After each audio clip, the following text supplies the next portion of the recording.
আজকে বানাচ্ছি আমি লাল শাক। সোমবারে দিয়ে দিলাম একটা শুকনো লঙ্কা আর কালো জিরা। সোমবার আমার হয়ে গেছে। এখানে কেটে ধুয়ে নেওয়া লাল শাক আর 4টা কাঁচা লঙ্কা দিয়ে দিলাম।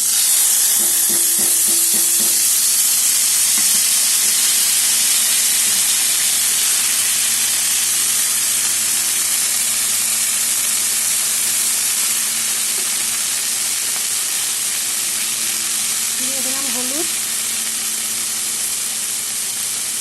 দিয়ে দিলাম লবণ, দিয়ে দিলাম আর একটু হলুদ।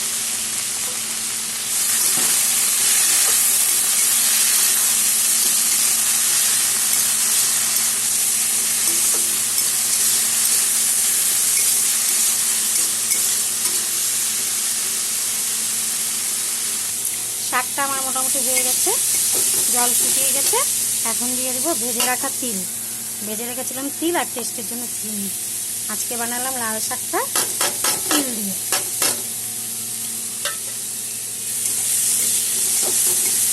অসাধারণ একটা রেসিপি। তোমরা এরকম করে বানিয়ে খেয়ে বলবে কেমন হয়েছে। পোস্ত, বাদাম সব দিয়ে বানানো যায়। আজকে আমি তিল দিয়ে বানালাম। এর আগে আমি পোস্ত দিয়ে বানিয়ে দিয়েছি, আমি ভিডিও দিয়েছি, আমার চ্যানেলেই পাবে।